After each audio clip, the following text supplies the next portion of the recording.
Este evento é realizado pelo Conselho da Justiça Federal por intermédio do Centro de Estudos Judiciários e pelo Superior Tribunal de Justiça, com o apoio de instituições parceiras e com o patrocínio da Caixa Econômica Federal.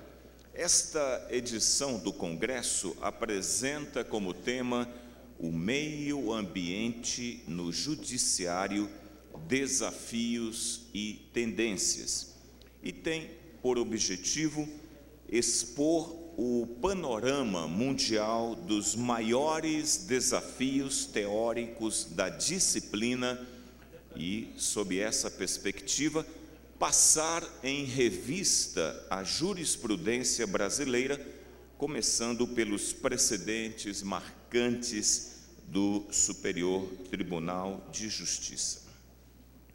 Senhoras e senhores, neste momento, para compor a mesa de abertura, são convidados os excelentíssimos senhores presidentes dos tribunais regionais federais, desembargadores federais Francisco Wildo, da 5ª Região,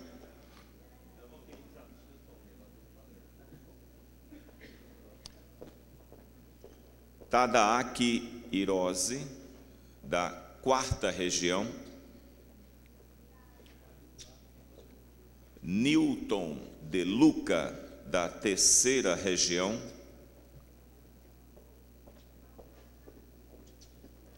Sérgio Schweitzer, da 2ª Região,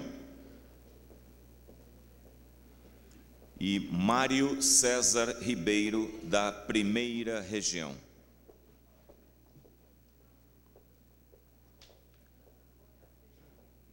Também são convidados o excelentíssimo senhor desembargador federal Nino Oliveira Toldo, presidente da Associação dos Juízes Federais do Brasil, a JUF.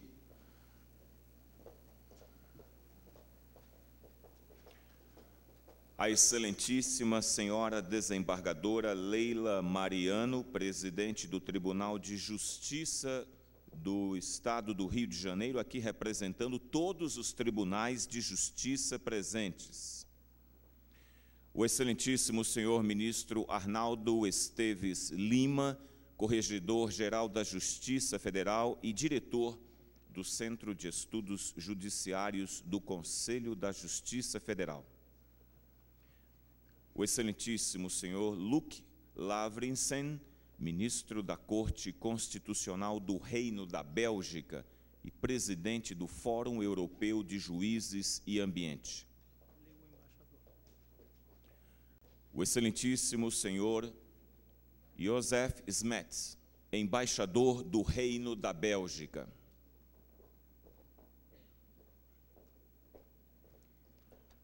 E o excelentíssimo senhor ministro Félix Fischer, presidente do Superior Tribunal de Justiça e do Conselho da Justiça Federal. Nós convidamos as ilustres autoridades a ocuparem seus lugares à mesa, por favor.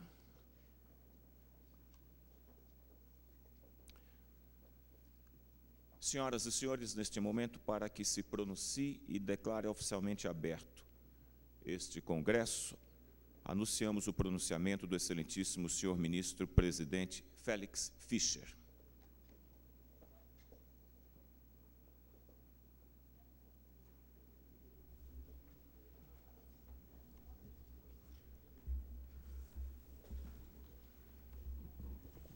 Excelentíssimo senhor Joseph Smets, embaixador do Reino da Bélgica no Brasil. Excelentíssimo senhor Luc Lavrinsen, ministro da Corte Constitucional do Reino da Bélgica e presidente do Fórum Europeu de Juízes e Ambiente, na pessoa de quem cumprimento as autoridades e os palestrantes estrangeiros deste congresso. Excelentíssima senhora Isabela Teixeira, ministra do Estado do Meio Ambiente.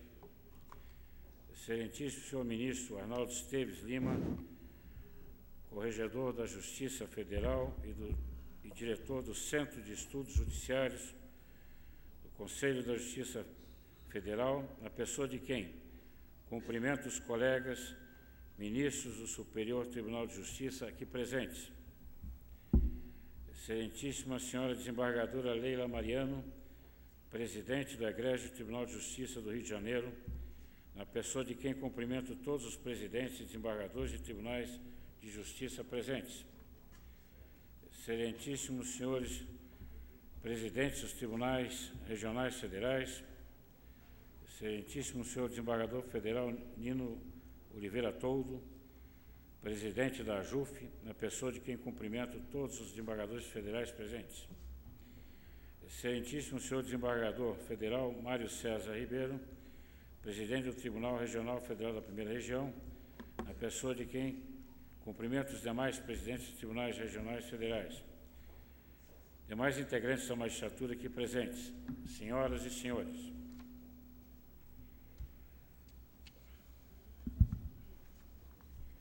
Como magistrados e profissionais do direito, não nos reunimos aqui à toa. Olhemos em volta e vamos constatar a imensa riqueza biológica do Brasil. Somos um país de proporções continentais.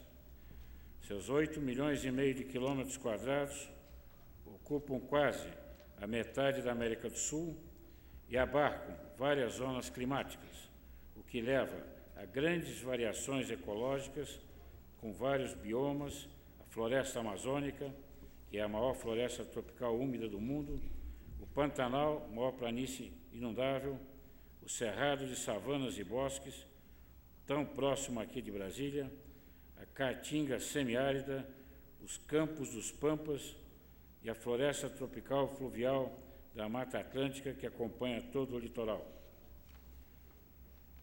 Além disso, o Brasil possui uma costa marinha imensa que abrange ecossistemas como recifes de corais, dunas, manguezais, estuários, etc. A variedade de biomas reflete a exuberância da flora e da fauna brasileiras. O Brasil abriga a maior biodiversidade do planeta. Essa abundante variedade de vida, que se traduz em mais de 20% do número total de espécies da Terra, eleva o Brasil ao posto de principal nação entre os 17 países de maior biodiversidade, segundo dados divulgados pelo Ministério do Meio Ambiente. Mas não é só isso. Muitas das espécies brasileiras são endêmicas e diversas espécies de plantas de importância econômica mundial e que são originárias do Brasil. A biodiversidade ocupa lugar importantíssimo na economia nacional, bastando lembrar que o setor de agroindústria responde por cerca de 40% do PIB brasileiro. Os produtos da biodiversidade representam 31% das exportações brasileiras, também conforme dados do Ministério do Meio Ambiente. No Brasil, como se vê, tudo é superlativo. Nossos espaços geográficos são generosos. Nossos biomas são grandiosos. Nossa biodiversidade é a maior de todas.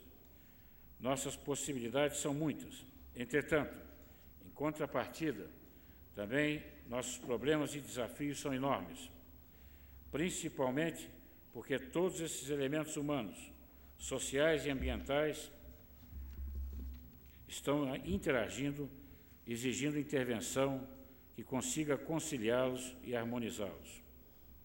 O Judiciário está atento a toda essa temática, que tem hoje previsão constitucional e conta com abundante legislação. Não é tarefa fácil a atribuída aos nossos magistrados.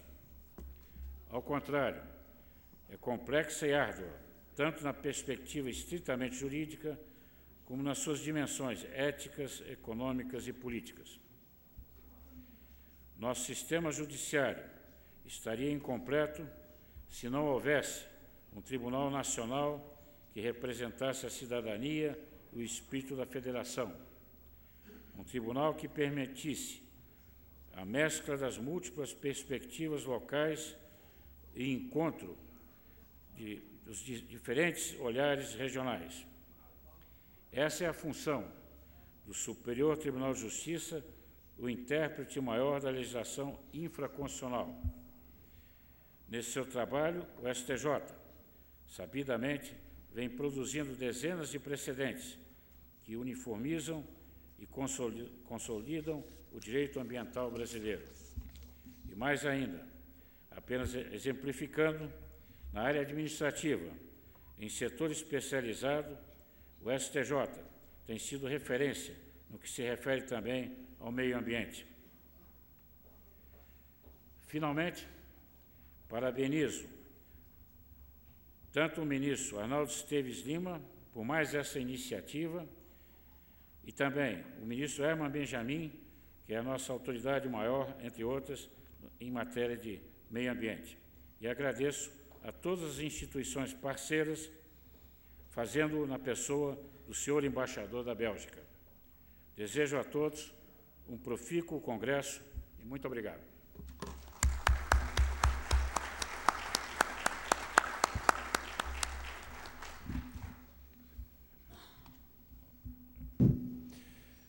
Senhoras e senhores, concluído o pronunciamento de abertura pelo senhor presidente do Superior Tribunal de Justiça e do Conselho da Justiça Federal, nesse instante tem a palavra o excelentíssimo senhor ministro Arnaldo Esteves Lima. Bom dia a todos. Cumprimento inicialmente o presidente do Superior Tribunal de Justiça e do Conselho da Justiça Federal, ministro Félix Fischer.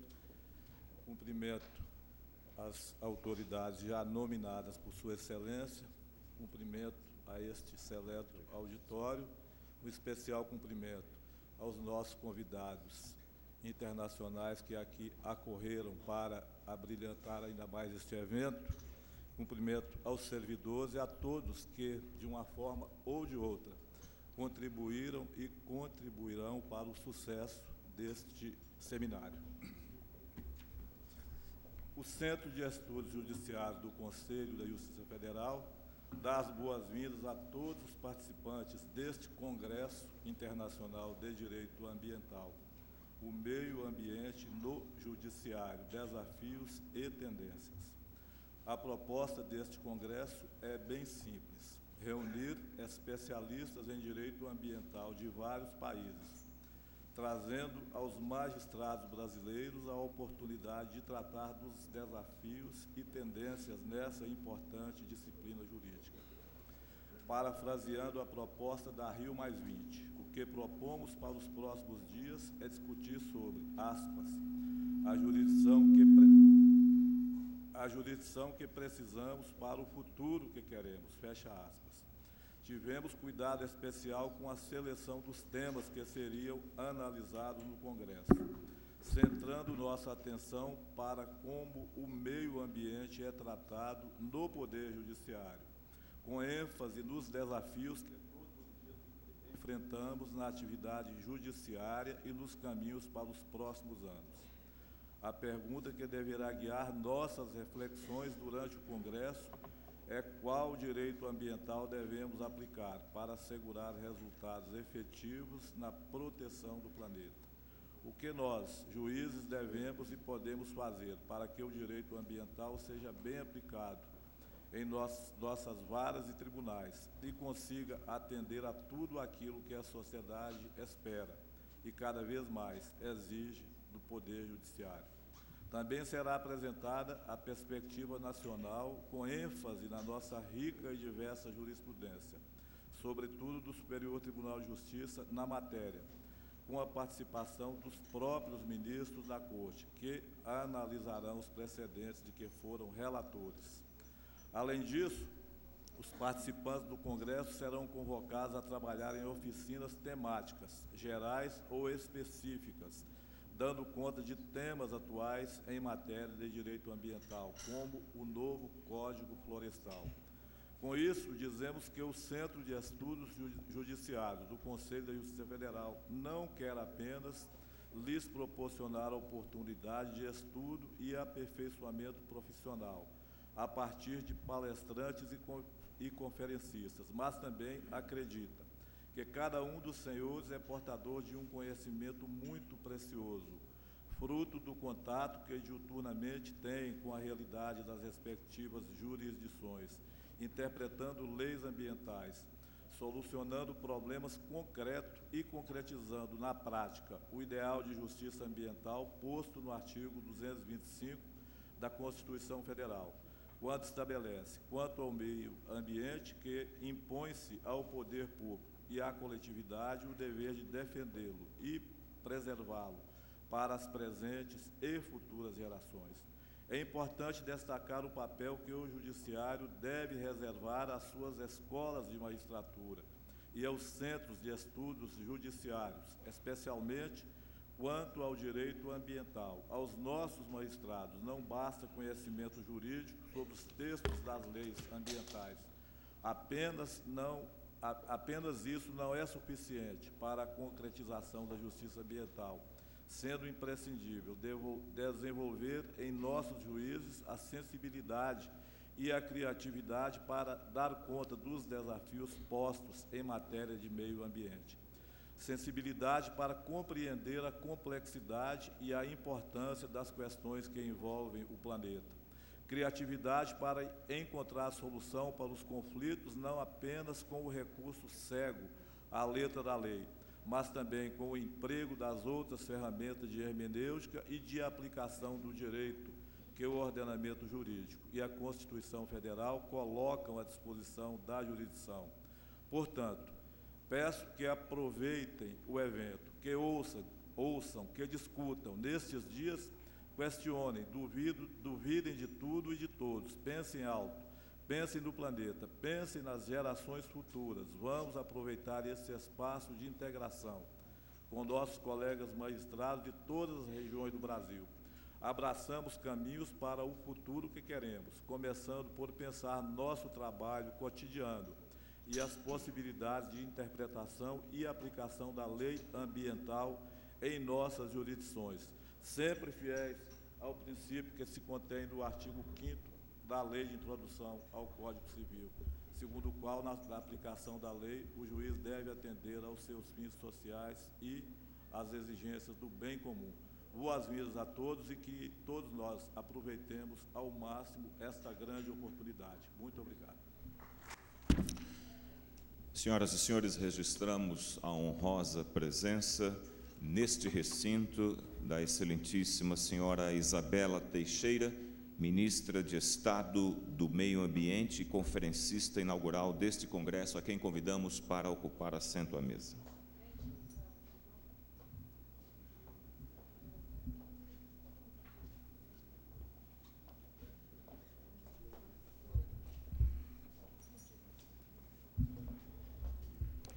Com a palavra, neste momento, a excelentíssima senhora desembargadora Leila Mariano.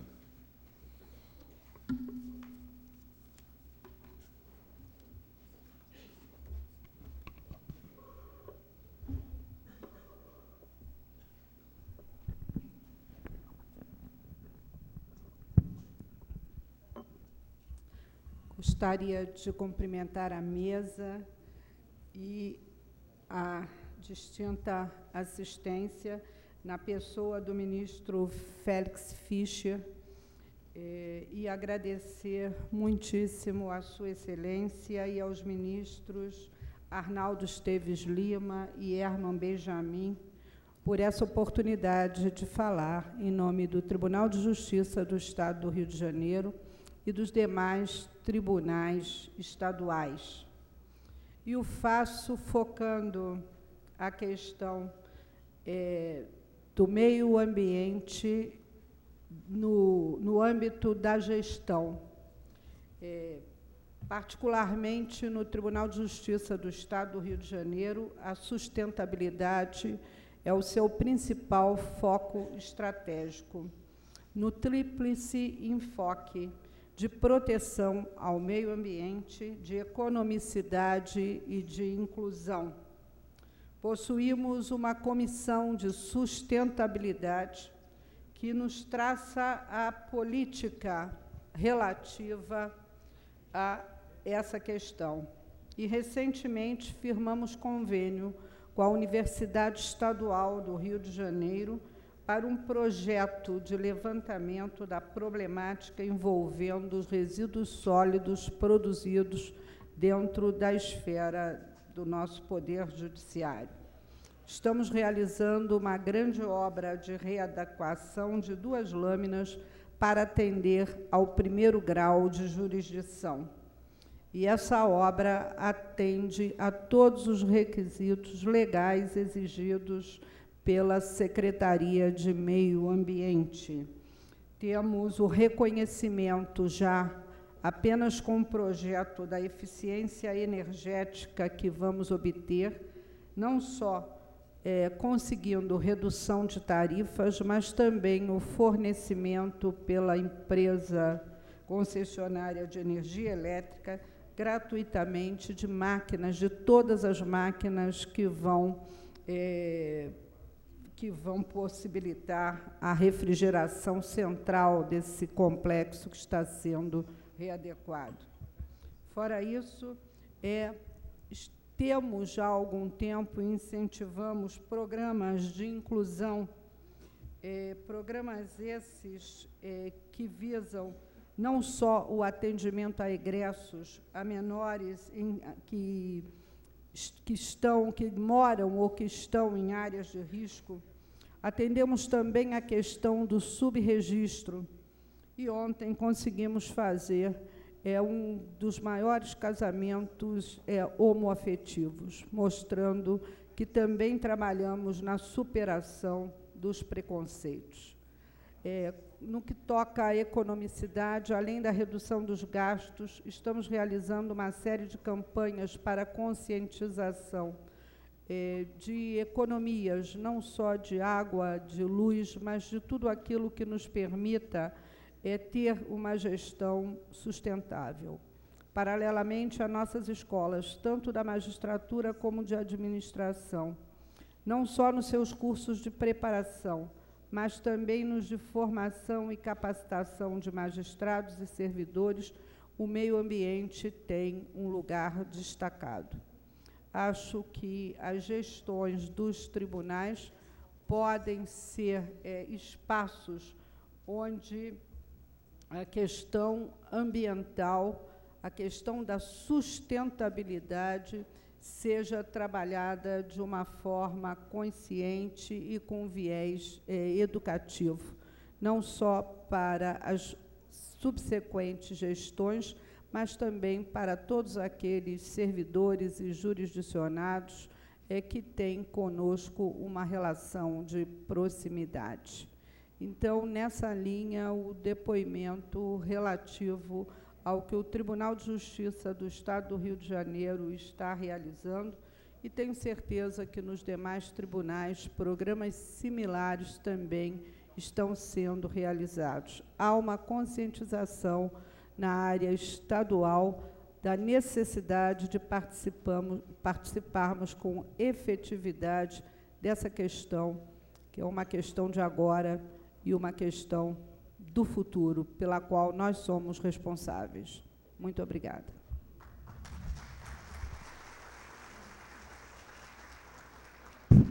Senhoras e senhores, fará uso da palavra neste momento o excelentíssimo senhor desembargador federal Nino Oliveira Toldo.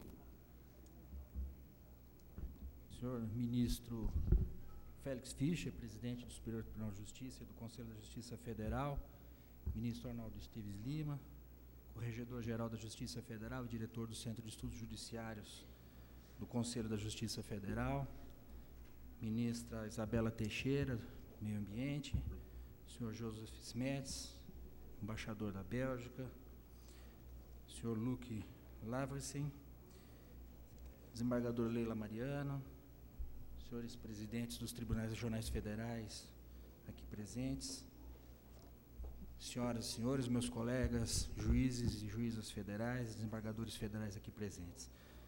Eu apenas gostaria de fazer uma brevíssima saudação a todos e manifestar a alegria da Associação dos Juízes Federais do Brasil, a AJUF, em apoiar um evento dessa natureza, um Congresso Internacional de Direito Ambiental, tema, assunto da mais alta importância, e ainda mais num país como o nosso, com tanta diversidade ecológica e também com tantos problemas daí decorrentes.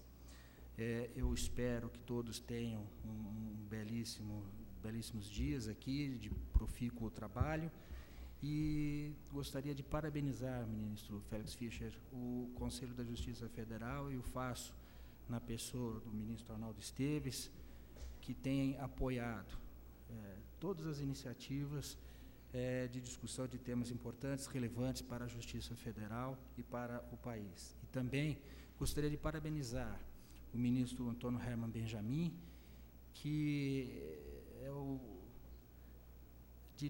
tem um amor muito grande por esse tema, e por isso tudo o que ele faz no assunto, suas iniciativas, tem grande sucesso, e este congresso é a prova disto.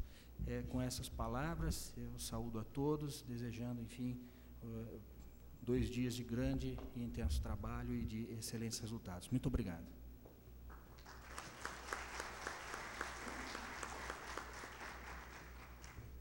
Senhoras e senhores, sua atenção, por favor, em cumprimento à programação deste congresso. Nesse instante, para proferir a conferência inaugural sobre o tema Conquistas e Desafios da Política e Direito Ambiental Brasileiros, anunciamos o pronunciamento da excelentíssima senhora Isabela Teixeira, ministra de Estado do Meio Ambiente. Bom dia a todos.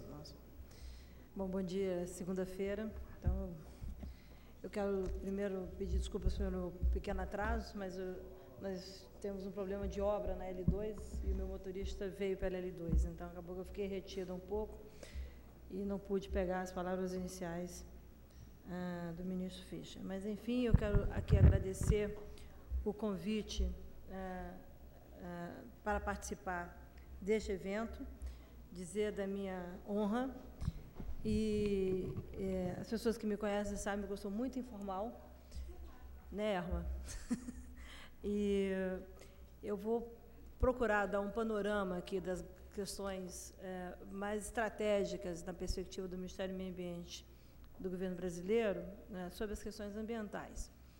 E espero com isso poder intrigá-los um pouco do que significa essa relação em torno da questão do meio ambiente e desenvolvimento, e um momento que nós estamos vivendo hoje, não só no Brasil, mas no globo, nos aspectos globais relacionados à temática ambiental e da sustentabilidade.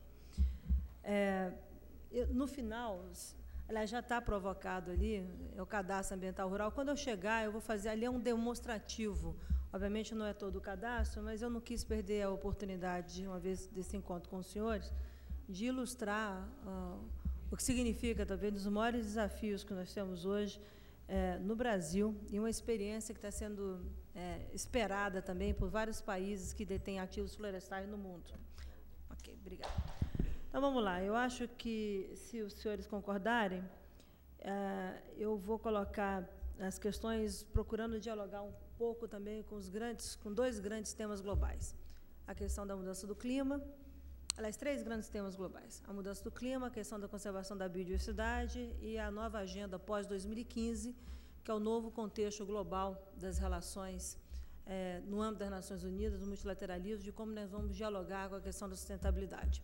Ou seja, pós-conferência Rio+20, esse tema ganha outros contornos e com outros aspectos que não tenham sido tocados em 92, mas eu entendo que há uma revisão de muitos dos temas da Agenda de 92 e há um aprofundamento, um adensamento em torno de alguns temas que são essenciais do ponto de vista dos desafios que o mundo vai enfrentar e que o Brasil é um player global e um player estratégico nessa agenda. Do ponto de vista da sustentabilidade, 5 grandes temas estão permeando a nova agenda global. Obviamente, eu vou pôr foco em alguns, tem muito mais temas, mas eu estou elegendo esses 5 em função dos debates que eu fiz parte do chamado painel de alto nível pela sustentabilidade da Agenda pós-2015, que foi um painel instituído pelo seu secretário-geral das Nações Unidas e convidou 25 pessoas de destaque no mundo para propor uma agenda, a nova agenda ONU pós-2015. E eu tive a honra de ser convidada. Além das transformações globais que esse relatório traz, é só procurar a agenda pós-2015, mas no próprio Ministério do Meio Ambiente tem esse link, 5 grandes temas vão estar permeando a agenda daqui para frente. Obviamente, num enfoque cada vez mais socioambiental. Talvez aqui seja a primeira observação para vocês que eu gostaria de compartilhar. Cada vez mais o desafio do mundo tem a ver com a erradicação da pobreza e com as questões ambientais associadas à erradicação da pobreza. Tá? E isso, eu poderia dizer, é a ponte, é o ponto de ligação entre o século XX e o século XXI. Do ponto de vista global, do ponto de vista da sustentabilidade, o tema que mais provoca adensamento político é exatamente a erradicação da pobreza. E não só pelo social, mas fundamentalmente pelo ambiental, pelo esgotamento de uma pauta e pelas ameaças, se eu posso usar essa expressão tão mais densa, do ponto de vista do equilíbrio do planeta, do ponto de vista dos chamados serviços ecossistêmicos, do ponto de vista da capacidade de suporte do planeta de lidar com um cenário que projeta de 7 a 9 bilhões de pessoas no planeta e com um cenário que projeta também uma necessidade imensa de mudança de comportamento, principalmente em relação a padrões de produção e consumo. Tá? Então, esses 2 temas, vamos chamar esses 2 alicerces, eles têm como um grande chapéu a discussão da erradicação da pobreza. E por que isso? Porque, especificamente, 5 temas, como eu fiz referência, serão estratégicos do debate, ou são estratégicos do debate dos chamados Objetivos de Desenvolvimento Sustentável, aqueles objetivos que deverão juntar o mundo em obrigações em relação à agenda de sustentabilidade. O primeiro deles tem a ver com a produção de alimentos, tá? E a erradicação da fome e a chamada segurança alimentar. Aqueles que acompanharam recentemente as negociações em Bali, na Organização Mundial do Comércio, devem ter percebido que uma das maiores disputas políticas que aconteceu naquela negociação foi exatamente o tema de segurança alimentar para a Índia. E as barreiras não tarifárias serem alocadas, ou supostamente serem definidas no âmbito das relações comerciais, tendo que ser excluídas, senão você não poderia ter acordo em torno do comércio. Então, a discussão de produção de alimentos, ela virá associada à questão da segurança alimentar, tá? E virá associada a uma disputa muito grande dos grandes países produtores de alimentos e provedores de alimentos globalmente falando. Nós não estamos falando só dos preços de commodities, nós estamos falando de produção de alimentos e transferência de tecnologias. E esse tema dá ao Brasil, ou confere ao Brasil, um papel, pelo menos uma expectativa de um papel estruturante de uma nova lógica global de produção de alimentos. Ok? Então, esse é um primeiro aspecto que eu gostaria de chamar a atenção, porque nós vamos falar do Código Florestal no Brasil e vamos falar, obviamente, das relações de causa e efeito que nós estamos lidando com a agricultura brasileira e com a expansão da agricultura brasileira. O segundo aspecto, quer dizer, produzir alimentos tem a ver com a erradicação da fome. Aliás, hoje amanhã, deve ser lançado em Roma uma iniciativa global conduzida pelo Papa Francisco sobre o desperdício de alimentos no mundo e a erradicação da fome, conduzidas pela FAO, e o Ministério do Meio Ambiente do Brasil apoia essa iniciativa.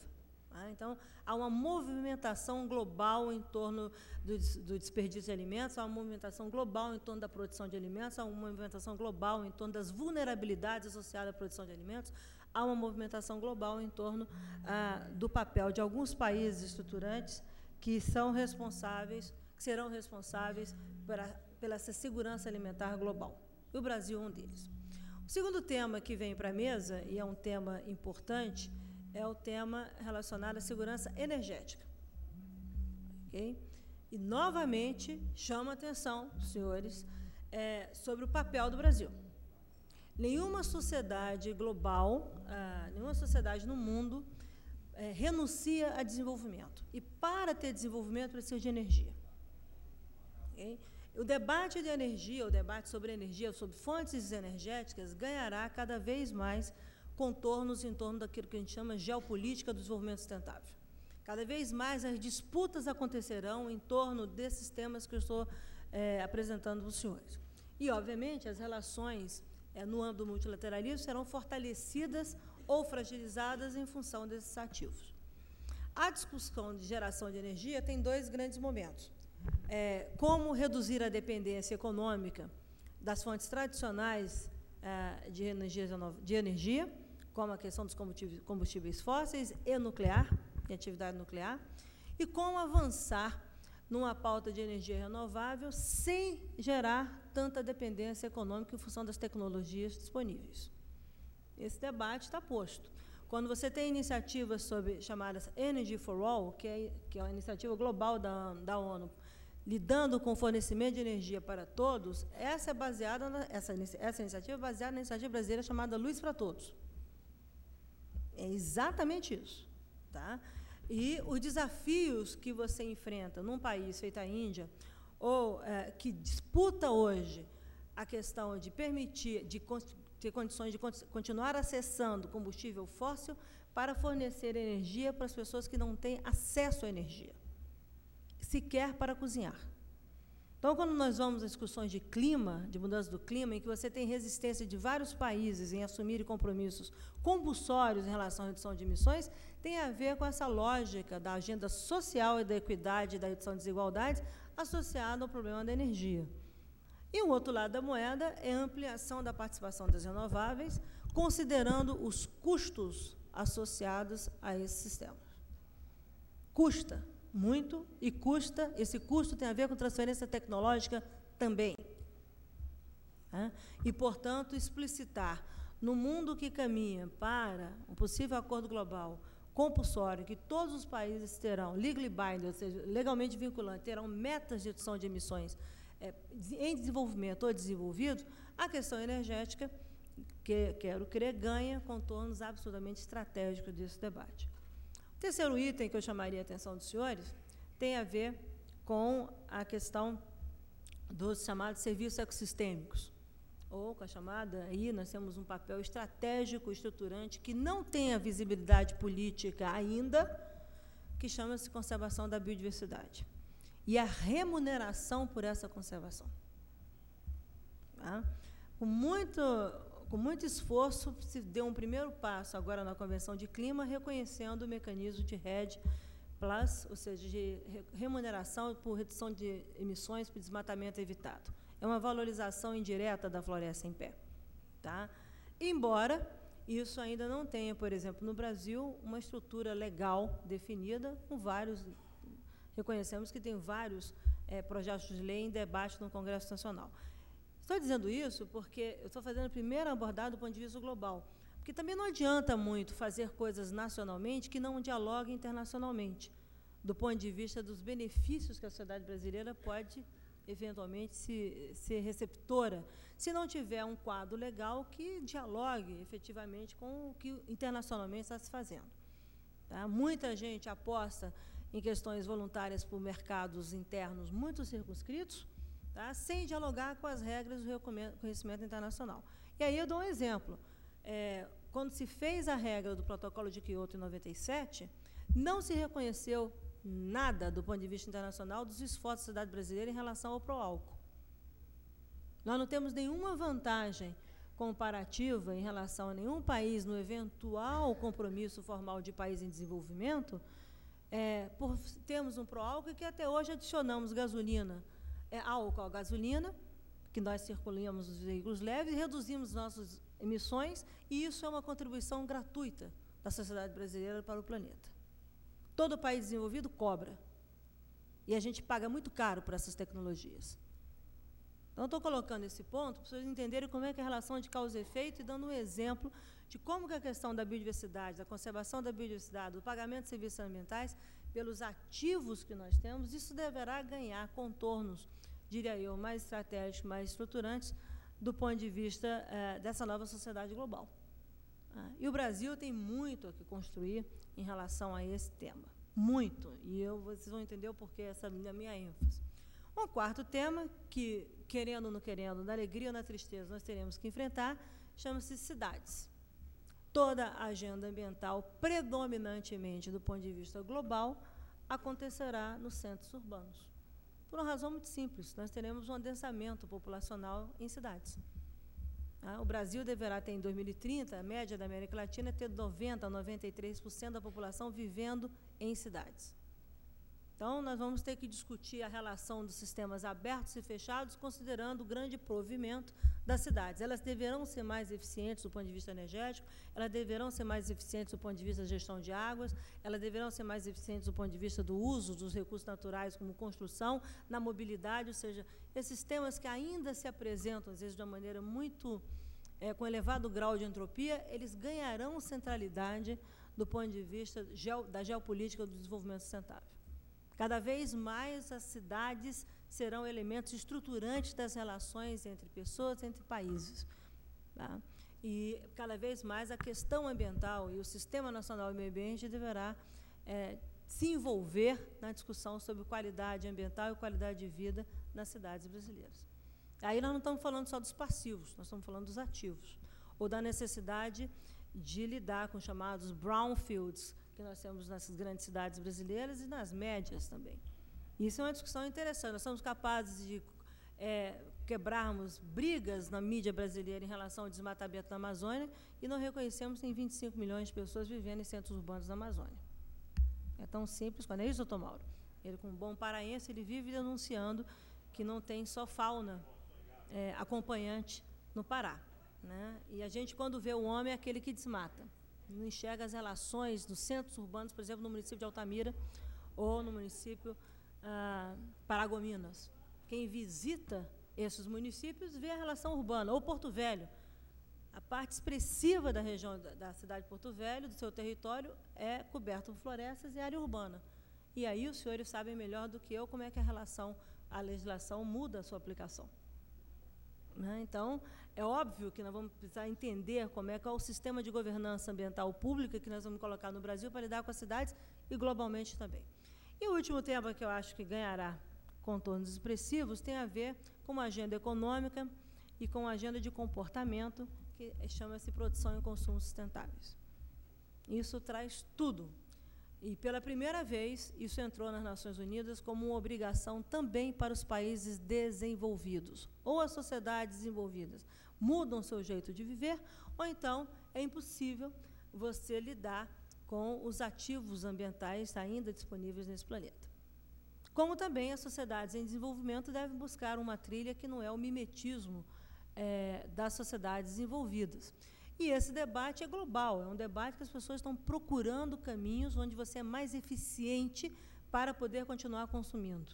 E tem uma relação de maior equidade em relação à alocação de recursos vis-à-vis unidade produtiva versus unidade PIB. E é isso que começa a mexer na agenda ambiental com relação à agenda de desenvolvimento. Ou seja, eu não falei, obviamente, quando a gente está falando da biodiversidade, tem uma vírgula, entrará aí um debate expressivo sobre oceanos. Nova vertente da conservação tem a ver com o oceano por conta do esgotamento visível dos ativos, chamados ativos da biodiversidade, dos ecossistemas costeiros e marinhos. E também pela fragilidade que se supõe em função do cenário de mudança do clima. Ou seja, essas coisas todas estão imbricadas, essas coisas todas se relacionam, e, obviamente, tem um tema que é transversal, que corta todo mundo, que é o tema da água. Esse tema entra de maneira estruturante e entra de uma maneira determinante do ponto de vista econômico, além do ambiental, obviamente, mas ele entra dentro. Você quer resolver pobreza, alimentação, energia, cidades, você vai ter que discutir água. E vai ter que discutir água de uma relação completamente diferente que está colocada hoje no planeta. Uma das grandes chama a atenção que há disputas intensas de países economicamente muito bem estruturados, buscando comprar fontes de águas em vários países que detêm ofertas abundantes de água. Então, Tanto é que a própria Nações Unidas não tem um fórum específico sobre água. Estão procurando um caminho para estabelecer um fórum específico sobre água no âmbito das Nações Unidas. E isso é um debate que inquieta muita gente. Esses temas todos, chamado pacote, que a gente chama isso de um pacote da agenda do pós-2015, que se espera que os Objetivos de Desenvolvimento Sustentável possam lidar com isso numa nova perspectiva, ilustram a diferença entre os ODS, os Objetivos de Desenvolvimento Sustentável, e os ODMs, Objetivos de Desenvolvimento do Milênio, que concluem em 2015 e que, a partir de 2015, se espera, ou a partir de 2016, que você tenha um novo conjunto, a partir dos chamados Objetivos de Desenvolvimento Sustentável, para dialogar com esses dois mundos. Os ODMs se espera que eles continuem, mas, na verdade, eles continuem com um foco, uma das tendências é que eles fiquem direcionados à questão da pobreza, enquanto que os ODS terão um aspecto mais abrangente, do ponto de vista de trazer as sociedades desenvolvidas para o caráter compulsório em relação à sustentabilidade. Hein? Vocês terem ideia sobre a necessidade política disso, a ONU promoveu este ano uma consulta sobre a agenda pós-2015, conduzido pelo PNUD. O Brasil foi um dos países eleitos. São 89 países. Eu fiz a seguinte pergunta para o dirigente do PNUD. Quantos países desenvolvidos são objeto dessa consulta? 0. Só consultam países em desenvolvimento. A equação está errada. Se é um mundo só, tem que começar a ter esses trade-offs explicitados e, obviamente, uma melhor relação política no âmbito do multilateralismo. Isso está sendo buscado, eu estou tentando aqui ilustrar de uma maneira muito rápida como é que esse cenário se coloca após 2015, dialogando o que a gente chama até 2020, que é o ano de referência onde que você deve concluir ou entrar em vigor, em vigência, os novos acordos globais em relação à agenda da sustentabilidade. E, portanto, imagino eu que toda discussão de direito internacional ambiental vai seguir ou vai se desdobrar em função desse trilho, desses novos trilhos que serão estabelecidos ou implementados a partir da decisão da ONU, da Secretaria. Espera a Conferência de 2015, a Assembleia Geral de 2015, deliberará sobre todos esses temas. Tá? E, sim, esse é o mandato conferido, é por aí que todo mundo está trabalhando. Se a gente olhar isso dentro do Brasil, aí nós vamos nos deparar também, talvez, com 5 ou 6 temas importantes que dialogam na agenda ambiental. Eu vou tentar fazer aqui, tentar me arriscar, fazer umas ligações, assim, pelo menos uns vínculos, para tentar ilustrar os desafios que nós temos. Se nós formos falar de segurança alimentar, é óbvio, ou de produção de alimentos, que o primeiro tema que vem à mesa é a questão do Código Florestal.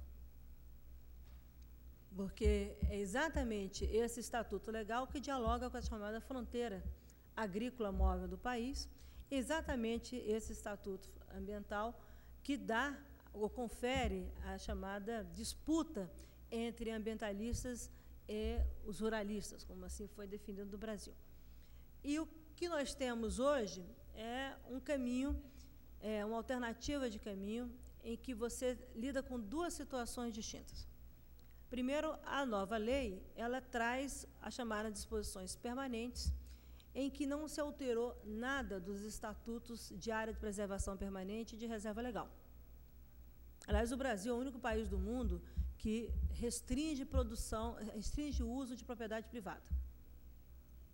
Tá? Nós não temos isso, não sei se estou falando alguma bobagem, mas eu não conheço, todo mundo fala assim, como é que vocês têm 80% de uma propriedade privada na Amazônia, eu não posso usar. E não se remunera por isso, exceto pelo ITR. Okay? Em nome da conservação. Portanto, você tem um ativo ambiental importantíssimo, que tem origem no Código Florestal no passado de maneira muito distinta, era reserva energética, não era reserva ambiental nem biológica, e que ao longo do tempo ganhou esse outro aspecto estratégico e que o atual Código preservou. Ninguém mexeu em 80%, 35% e 20%, respectivamente, do ponto de vista de Amazônia, Cerrado Amazônico e outros biomas. Tudo lá.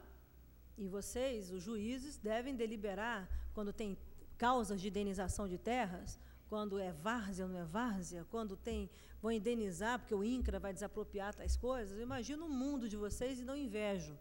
Tá? Prefiro ficar do lado de cá. Até porque eu acho que a gente gera muito problema para vocês. Então, assim, a grande verdade é que isso foi mantido. E aí, foi mantido às duras penas. sob o argumento de que o que tivesse em pé de floresta, ou de vegetação nativa, melhor dizendo, ficaria em pé. Então, esse é um mundo que nós temos que saber como que nós vamos manter isso em pé. Qual é o novo desenho legal, qual é a nova estrutura de gestão e de governança para lidar entre a relação de público e privado com florestas em pé, ou vegetação nativa em pé, em propriedades privadas, propriedades públicas menos graves, que nós deveremos ter que remunerar pagamento de serviços ambientais. O Código traz lá um capítulo de instrumentos econômicos. Qual é a métrica disso? Como é que eu me balizo para fazer isso? Como é que eu monitoro isso? Como é que eu asseguro que aquilo fique em pé? Então, tem perguntas e mais perguntas. Qual é o novo ordenamento jurídico para assegurar que essas florestas sejam valoradas de uma maneira justa? E aí, pontos de interrogação para o que vem pela frente. Mas, enfim, se manteve os estatutos, mesmo que cientificamente não esteja em nenhuma literatura brasileira científica, por que um APP pode ter 500 metros de largura? Exceto pelo valor da biodiversidade. Aí nós não vamos discutir isso. A maior metragem é 185 metros para manter as funções ecossistêmicas, para dispersão de fauna, etc. Agora, por que desmatar, se você pode avançar e preservar? Isso é um debate importante que o Código Florestal acabou na disputa do Congresso. Aqueles que acompanharam de maneira mais dedicada sabem que o Congresso queria eliminar o Estatuto de Reserva Legal. Ok? E isso não foi eliminado por uma decisão do governo. E se manteve o Estatuto de Reserva Legal, porque nós entendemos que não tem que desmatar mais nada. Você tem que incrementar a capacidade de produzir e poder tentar ver que dinâmica é essa supressão de vegetação que se pode colocar no país. Mas é um dado importante, porque a lei estabelece isso. O outro lado da questão tem a ver com as disposições transitórias. Aí tem a ver com a regularização ambiental das propriedades. As propriedades rurais carecem de 3 tipos de regularização, da maneira mais simples e objetiva: a regularização ambiental, a regularização fundiária e a regularização fiscal. Se a gente imaginar um sistema único, seria o melhor dos mundos. Esse sistema aqui é o da regularização ambiental, que compete, que o Código Florestal pediu que nós, o Ministério do Meio Ambiente, determinou que nós o fizéssemos. E nós o fizemos a partir da instituição do Sistema Integrado Nacional de Cadastro Ambiental Rural, porque a lei passa aos estados e aos municípios a competência de fazer isso. Então, vamos imaginar 5.600 municípios fazendo isso individualmente, e vamos imaginar 26 estados mais o Distrito Federal fazendo cada um de um jeito. Então, nós entramos, enquanto governo federal, e disciplinamos, na primeira regulamentação da presidenta Dilma, um sistema nacional de cadastro ambiental rural. Mais do que isso, compramos as imagens de satélite de 2008, que não tinham no país. Nós tínhamos que desenvolver todo o processo de juntar tecnologia de satélites para ter a linha de base. Compramos em 2011, compramos em 2012 e já está a compra, aliança estabelecida para o ano que vem, de 2013 até 2017. É a maior compra de imagens de satélite já feita no planeta. E nós passamos isso gratuitamente para os estados. E desenvolvemos o sistema do cadastro ambiental rural, que é um sistema, tem online e offline. Aqui eu vou passar um demo de uma maneira muito rápida para entenderem qual é o primeiro passo entre fazer o cadastro e depois as análises de regularização ambiental. Pode passar? Quem é que está conduzindo isso, por favor? Bom, esse aqui é a feição inicial do cadastro, esse é o módulo offline. Por que o módulo offline? Para que o agricultor que não tem acesso à internet possa fazê-lo. E, para fazê-lo, nós fizemos cooperação com todos os sindicatos, todas as cooperativas, da CNA ao MST. São 15.000 pessoas capacitadas no país para lidar com isso. Isso foi o Ministério do Meio Ambiente que fez, em 1 ano de trabalho. Ok? E para favorecer o caminho para os estados poderem fazer o seu dever de casa junto com os municípios prioritários. Então, o cadastro tem um módulo de iniciar, um módulo de cadastrar, um módulo de gravar e um módulo de enviar.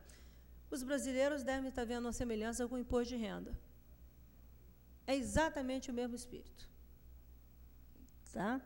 Ele tem online e offline. Nós temos uma cooperação com a Embratel, temos com o pessoal do SERPRO, sala cofre, tudo que o IBAMA pôde fazer para desenvolver, construir e recepcionar os dados dos estados de tal maneira que a gente possa coordenar nacionalmente por intermédio do Sistema Nacional. O primeiro módulo, pode passar ao próximo, por favor. Isso aqui é só um espelho, tem muito mais do que isso, eu não vou aqui, isso, obviamente está à disposição dos senhores. Mostra como é que a gente, o proprietário vai preencher, além do que preencher, se ele tiver um terceiro preenchendo, tem como esse terceiro ser identificado, com CPF, com tudo, em relação à responsabilidade de quem coloca a informação, tá? E vai mostrando, dado a dado, da propriedade dele, o tipo de posse, é um mundo de informações. Isso foi, como a gente fala no jargão do governo, foi espancado por todos os segmentos. Todos participaram do debate da construção desse sistema. Tá? Então, você cadastra, tem todas as informações, inicial, como é que se faz, a demonstração. Eu não estou conseguindo ler, mas as informações, e tem ali em cima módulo de assistência, toda a legislação relacionada ao Código Florestal, tudo relacionado ao que o cara vai preencher, política agrícola, tem tudo ali relacionado. Clica, abre tudo. Tem um tutorial ensinando como é que faz, ou seja, tem um processo amplo de preenchimento desse cadastro com as informações estabelecidas lá em cima. Quando você abre o sistema, clica na bandeirinha do Estado, abre o Estado, você seleciona o seu município, abre um mosaico com imagem satélite de 1 para 5 metros de todas as propriedades rurais desse país. Eu questiono quem tem capacidade de gerar um cadastro como esse. O Brasil não tem um cadastro como esse. Tá? Não tem. Então, o próximo, por gentileza. Esse é um tipo de imagem que sai do cadastro. Está vendo que isso é uma propriedade, tá? Em que ele tem um rio ali, amarelinho, está vendo? Está destacado as APPs, a propriedade marcada, o que o cara produz. Essa é a qualidade da imagem, já vem outra retificada, que todo mundo acessa.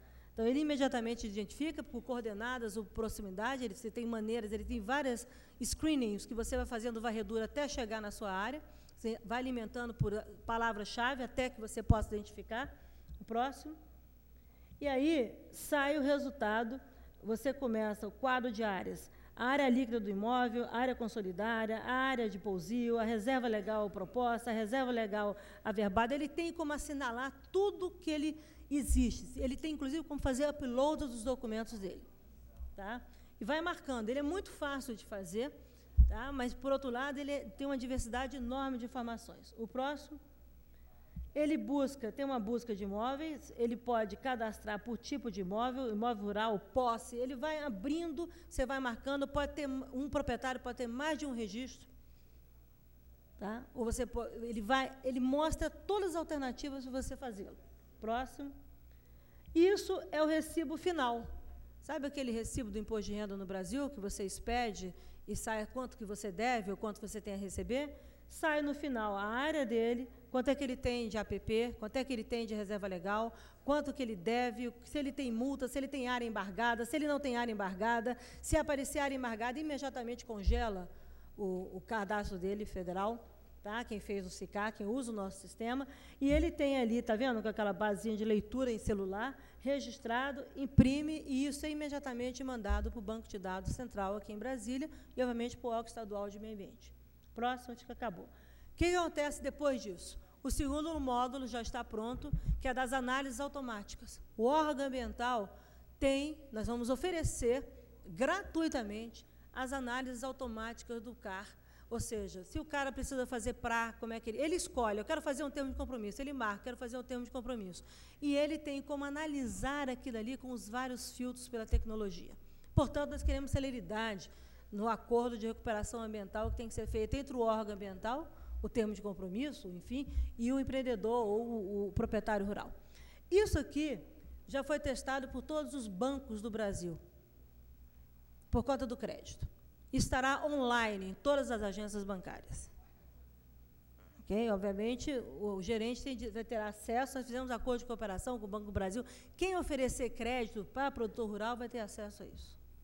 Não poderá ser dito que desconhece a informação de emprestar dinheiro para quem não cumpre a lei, ou para quem não tiver regularizado, obviamente, obedecendo os prazos da lei.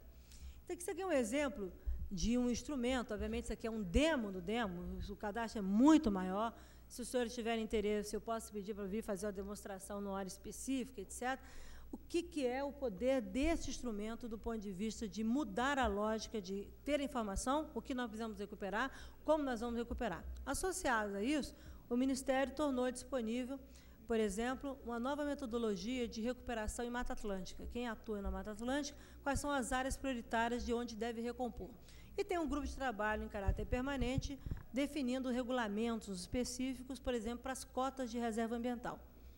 Que, como mundo também sabe, o Código permite que, se você não tiver área na sua propriedade para recuperar, você pode comprar uma cota de reserva ambiental em quem tem, ou comprar na unidade de conservação.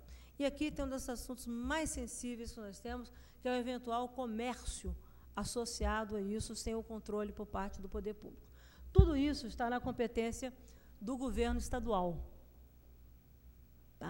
ou dos governos municipais. Então, é óbvio que nós vamos precisar discutir, do ponto de vista ambiental, essa nova estrutura de gestão e como é que isso influencia a atual governança do Sistema Nacional de Meio Ambiente.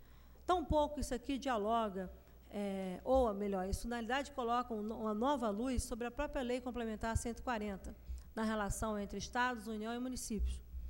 Uma lei que, no meu entender, verticaliza muito e aumenta muito a dependência dos Estados em relação à União e dos municípios em relação aos Estados, pelo menos em relação a alguns temas. E óbvio que o Sistema Nacional de Meio Ambiente não foi objeto de um debate, ou não tem sido objeto de um debate, a respeito dos seus novos requisitos em relação aos desafios do desenvolvimento do país e à agenda ambiental. A lei, a estrutura de governança pública no Brasil, ainda está calcada nos moldes da década de 80. Ela não dialoga com isso aqui, por exemplo. A velocidade que um instrumento como esse dará para tomar a decisão e os mecanismos de controle associados a isso. Então, eu quis ilustrar a questão do Código Florestal, porque ele tem a ver com essas novas fronteiras agrícolas, tem a ver com as moratórias estabelecidas, tem a ver com os acordos de pecuária, os termos de compromisso do Ministério Público, os termos justamente de conduta do Ministério Público, uma série de coisas que precisam convergir enquanto informação e sistematização de um olhar pelo território a partir de tecnologias como essa, e não como existe hoje atualmente. Imagino eu, no futuro, os juízes tendo acesso a essa informação online, no seu estado ou no seu município. Eu acho que melhora demais o poder de tomar a decisão e de avaliação. Como é desejável um segundo módulo de regulação fundiária, que já estamos tentando que o INCRA o faça, o Ministério do Desenvolvimento Agrário, e um terceiro seria o de regulação fiscal, juntar o ITR. E aí nós teríamos um sistema único das atividades rurais desse país.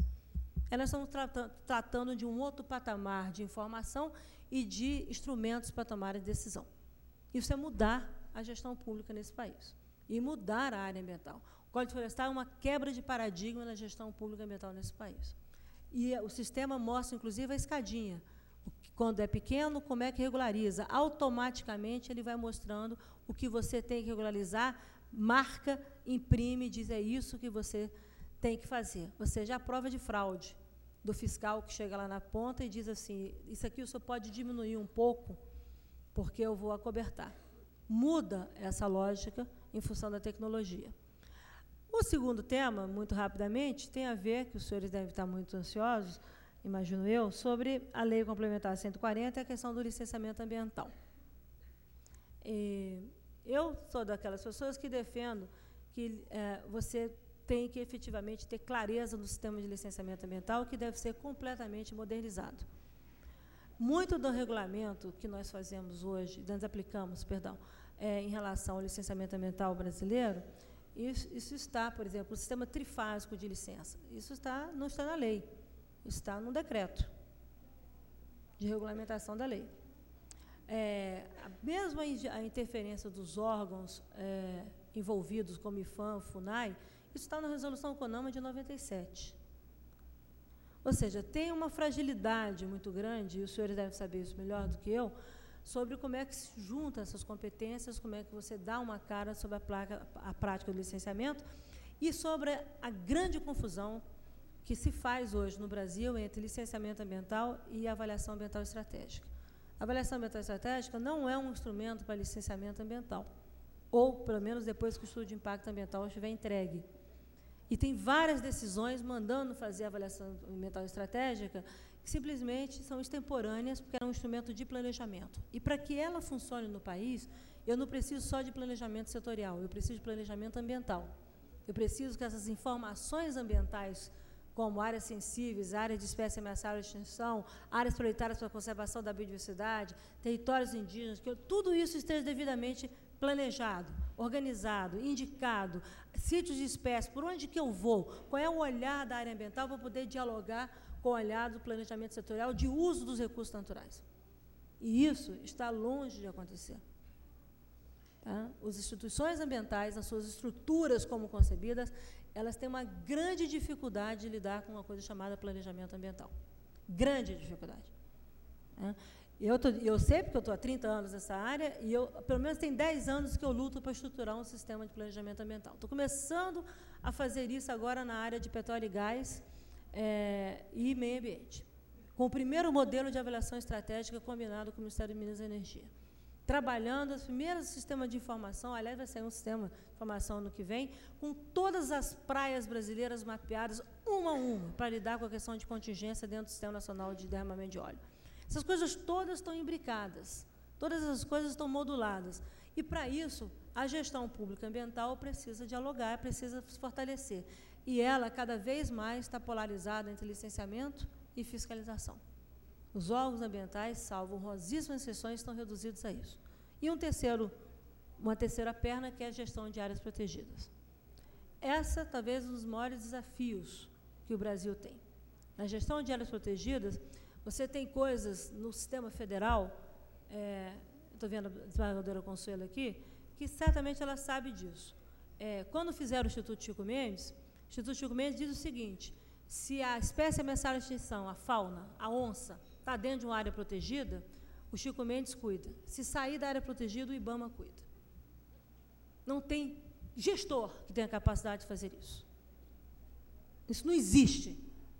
Tá? Isso são as chamadas estruturas inovadoras, ou como foi a Lei de Florestas Públicas, a Lei de Florestas de 2006, que passou para os estados a competência de engenharia de florestas, estão todos devolvendo isso para a gente agora, para a União.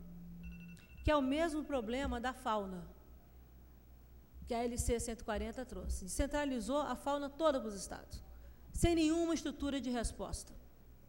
E nós estamos sendo obrigados, na União, a construir os acordos de cooperação para segurar e tentar ter uma estratégia de gestão de fauna. Estou falando nem das espécies invasoras, não, estou falando das nossas nativas mesmo. Então, há um diálogo enorme em relação à conservação da biodiversidade, áreas protegidas e fauna, que ainda a estrutura de governança, a nova estrutura de governança no país não foi discutida. E os requisitos de gestão ambiental pública estão pouco. Então, acho que esse é um assunto que nós precisamos nos debruçar, do ponto de vista dos novos aspectos que aí vêm, como também um assunto relacionado à biodiversidade, que eu acho absolutamente crítico, que é a regularização fundiária das áreas protegidas. Quando eu assumi o Ministério, quando eu fui ao Ministério em 2008, como vice-ministro, nós tínhamos, em reservas extrativistas e RDS federais, 3.800 famílias regularizadas do ponto de vista de posse. Nós vamos entregar ao Ministério com 54 mil famílias regularizadas. Eu não vejo uma pessoa comentar o esforço de gestão. Sabe qual é o esforço de gestão? Eu tenho que combinar com o MDA, com o INCRA e com o SPU. Esse é um arranjo de governança que não está estabelecido em lugar nenhum. É voluntário. Você vai buscar para poder ter a celeridade de conseguir atingir isso. Agora, eu tenho também um programa Bolsa Verde de pagamento de remuneração, transferência de renda para as pessoas pobres que vivem nessas unidades de conservação e que eu não tenho ainda o caminho para tirar essas pessoas da pobreza. Porque para construir, até para tirar duas árvores de dentro de uma reserva extrativista para fazer uma casa para essas pessoas, no Minha Casa Minha Vida na floresta, eu não tenho um quadro legal claro que me permita fazê-lo. E quem mexe com isso sabe muito bem a complexidade. Para conseguir autorizar passar uma linha de transmissão dentro de uma área dessa, a complexidade que é. Para conseguir chegar a um ponto de luz dentro da área dessa, a complexidade que é. E, por outro lado, eu tenho decisões hoje do Ministério Público Federal regularizando propriedade de quilombola dentro de parque, ou de quilombola e de produtores dentro de proteção integral. A gente precisa discutir isso. Ou se discute isso, ou a situação legal do quadro como está colocado é insuficiente, ou então eu tenho sinais trocados chegando o tempo inteiro para o gestor. E isso é concreto, senhores. Absolutamente concreto. Ainda na biodiversidade, talvez um dos maiores desafios que nós temos é a nova lei de acesso a recursos genéticos. Sair do enfoque da biopirataria, do combate à biopirataria, e irmos para o enfoque do acesso ao desenvolvimento tecnológico, da inclusão social, do desenvolvimento sustentável. Novo marco legal, o governo está terminando, quer dizer, imagino que até o final do ano a gente conclua esses entendimentos. As maiores dificuldades são com a agricultura, né? E esperamos desatar esse nó para poder resolver Nagoya, a ratificação de Nagoya no Congresso Nacional e oferecer um debate à sociedade para um novo marco legal. Nós estamos falando, se não quiser conservar a biodiversidade, nós estamos falando das patentes brasileiras. É isso que nós estamos falando.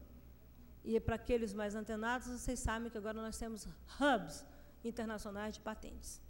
Países que estão se tornando verdadeiros portos ou hubs de integração de patentes. E o Brasil está perdendo essa disputa por uma discussão tacanha, pequena, sobre se mandioca, se a soja, que é uma espécie exótica, se ela vai ser objeto de algum questionamento do ponto de vista de Nagoya. Quando Nagoya sequer fala disso, a única coisa que falaria do ponto de vista de alimento é mandioca, que é a única nativa que nós temos na lista.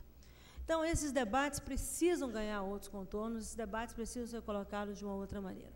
Finalmente, eu acho que, do ponto de vista mais marcante, eu gostaria de encerrar falando 3 aspectos. De cidades, o maior desafio que nós temos na área ambiental é certamente a Política Nacional de Resíduos Sólidos, e é uma lei que levou 21 anos sendo feita e que tem prazos absolutamente inexequíveis. Mesmo que eu queira fazer, que eu tenha todo o dinheiro do mundo, eu não resolvo 5.600 aterros sanitários, porque simplesmente eu não tenho viabilidade econômica em 5.600 municípios. E um aterro não administrado é um lixão em menos de 2 anos. Cerca de 230 municípios no Brasil produzem 80% do lixo que nós consumimos. Tá? Portanto, os outros 5.400 ficam com 20%. Defino a lógica econômica e a lógica social desse debate. Ou a gente assume um pragmatismo ambiental em lidar com as questões prioritárias, talvez o maior problema ambiental do país é a questão de resíduos sólidos. Ou a gente começa a lidar com isso como gente grande, ou então nós vamos começar a sempre ter leis que não dialogam com a realidade do Brasil. Uma lei que não acolhe a situação de municípios isolados. Uma lei que não sequer olha a situação de logística reversa, manda fazer logística reversa. Eu não tenho recicladora no Nordeste, senhores. Quem financia uma recicladora no Nordeste? Como é que eu crio um mercado para isso? Eu vou fazer o cara tirar de Fortaleza e distribuir em São Paulo? Essas discussões levam tempo do ponto de vista da viabilidade econômica, ambiental e social. E política. É uma lei importante que, no meu entendimento, erra nos prazos. E erra numa vinculação excessiva de ter um único caminho para a solução em relação à questão de aterros. Ela precisa ser melhor entendida do ponto de vista da sua aplicação regional. Ela carece de uma visão regional, das limitações. Por exemplo, na própria Amazônia, ou, por exemplo, em situações das cidades mais pobres desse país. Vão ao Vale do Jequitinhonha, se alguém é de lá, aqui, e vejam como é que eu soluciono um aterro sanitário.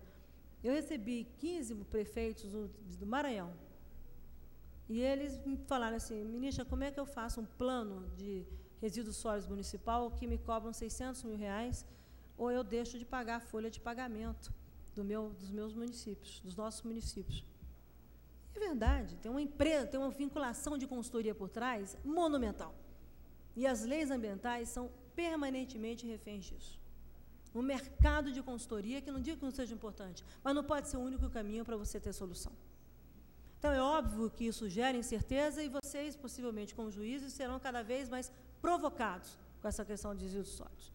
A questão, o segundo aspecto, para encerrar minha fala, diz respeito à necessidade de nós lidarmos com um sistema de governança ambiental no Brasil pública novo.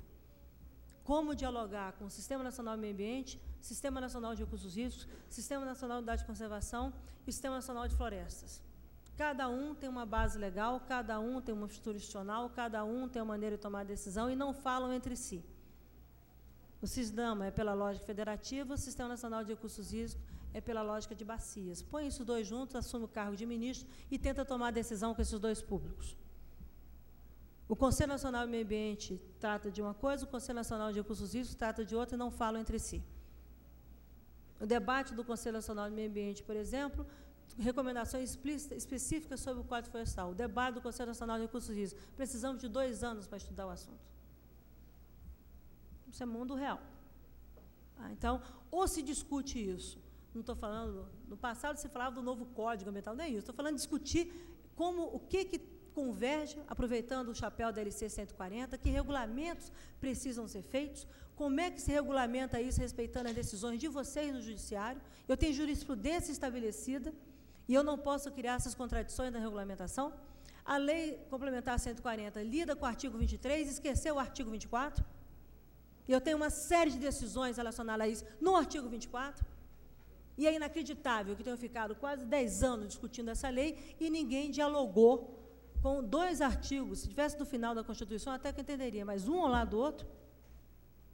Aí ficam os juízes, pelo amor de Deus, como é que eu faço? E é verdade, pelo amor de Deus, como é que eu faço? Então, nós temos que fazer um regulamento da lei, nós vamos fazê-lo com a maior sintonia possível dessas decisões que muitos dos senhores tomaram, para evitar a contradição no dia a dia da gestão ambiental pública nesse país.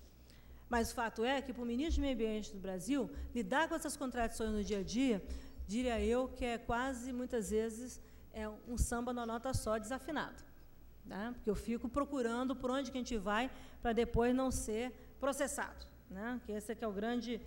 e tomar decisões também não qualificadas. E, finalmente, sinalizo aos senhores a necessidade absoluta na área ambiental de nós discutirmos de maneira mais incisiva os instrumentos do dia a dia daquilo que é a saúde financeira e fiscal dos órgãos ambientais. Nós fizemos uma mudança na rotina de arrecadação e de gestão do IBAMA, completa, graças à parceria com a Advocacia Geral da União e com o Ministério da Fazenda. E a mesma coisa na Câmara de Compensação Ambiental. Hoje, a Câmara de Compensação Ambiental do Governo Federal é completamente transparente e vinculada ao licenciamento ambiental, como a lei estabelece. Os estados não pagam R$1 para o Governo Federal das suas compensações estaduais. Eu passo 25% para todos os estados da minha compensação federal. Para onde vão esses dinheiros, os fluxos desse dinheiro, as estruturas de fundos, como dar mais autonomia para que esses dinheiros sejam efetivamente aplicados, onde a lei propõe, é um dos grandes desafios que nós temos. Colocar numa conta gráfica é insuficiente. Colocar num fundo, como é que você gere? O tempo de gestão e o resultado que se quer é enorme, a diferença de tempo. Então, é preciso fazer uma nova gestão ambiental pública nesse país. Ou a gente faz uma adaptação e faz um debate pós-LC 140 sobre os desafios que nós temos que colocar frente aos próximos 10 anos de mudança do clima a acesso a recursos genéticos, ou então, eu quero sugerir que eu acho que vocês vão trabalhar cada vez mais. Tá? Os juízes terão cada vez mais que arbitrar em função que deverá crescer a judicialização tomar a decisão que o Executivo tem o seu limite. Porque há muita contradição e acho que nós temos que necessariamente buscar o caminho de convergência em relação ao diálogo entre Legislativo, Executivo e Judiciário. O Código Florestal, como foi tomada a decisão, ele é uma decisão de 13 anos de adiamento, de negociação no governo,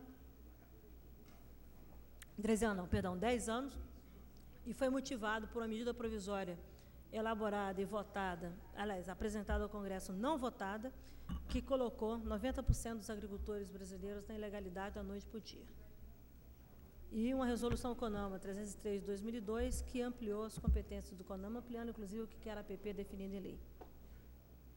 Levou 10 anos essa brincadeira, essa discussão, do ponto de vista político.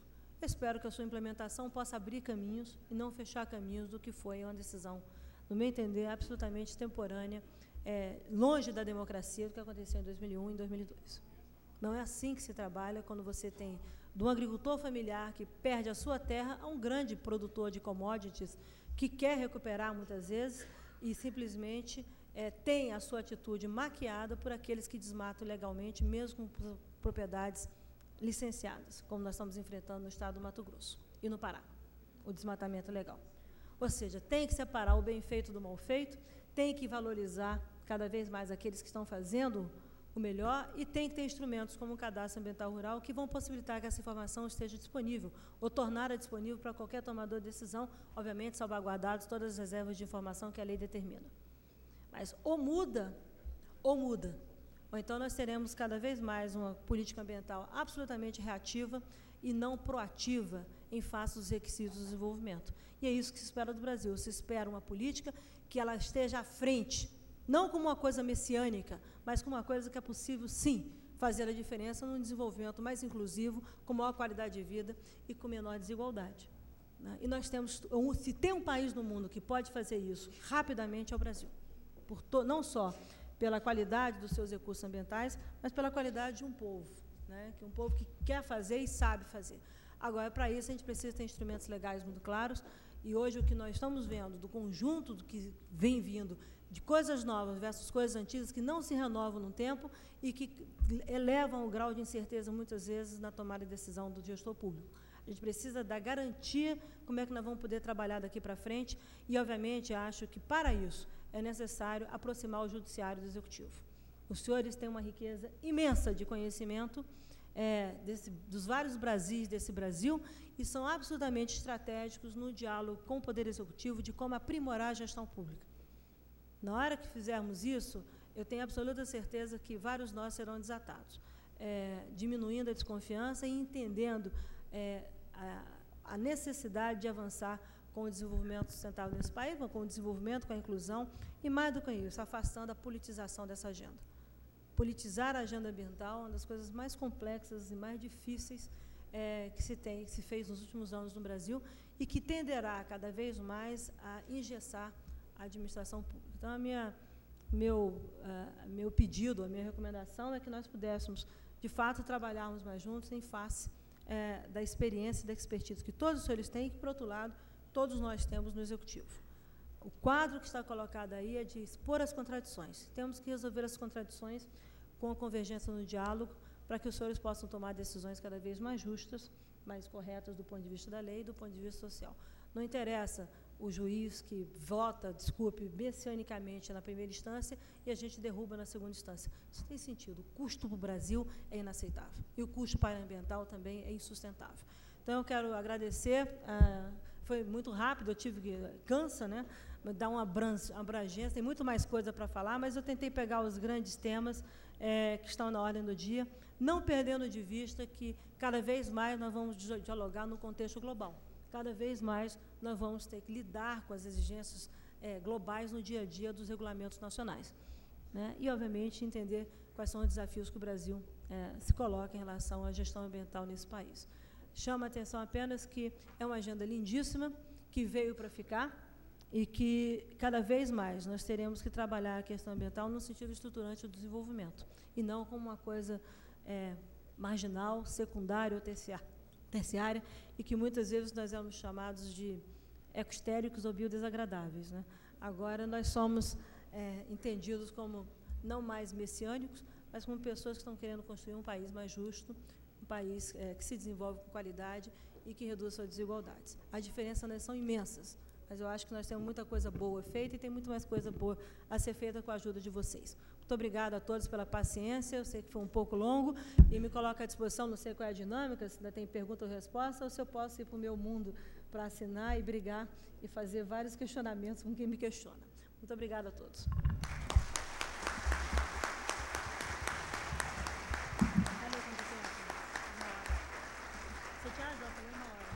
Senhoras e senhores, concluída a palestra inaugural deste congresso, proferida pela senhora Isabela Teixeira, ministra de Estado do Meio Ambiente, este cerimonial cumpre o dever, nesse instante, de, em nome do STJ e magistrados federais, estaduais brasileiros aqui presentes, a organização do congresso solicita ao senhor ministro Arnaldo Esteves Lima, que encontra-se à mesa, para proceder à entrega de uma lembrança à senhora ministra Isabela Teixeira pelo seu trabalho à frente da pasta do Ministério e pela magnífica palestra proferida neste congresso. Então, ao entregar esse livro, Vermelho da Flora do Brasil, à nossa ministra Isabel Teixeira, eu gostaria de, brevemente, agradecer a Sua Excelência pela magnífica palestra de abertura, falando sobre as conquistas e desafios da política e do direito ambiental no Brasil, como nós acabamos de ouvir. Eu poderia dizer, como um amigo gosta de falar, falou, na verdade, quem sabe, quem conhece o assunto.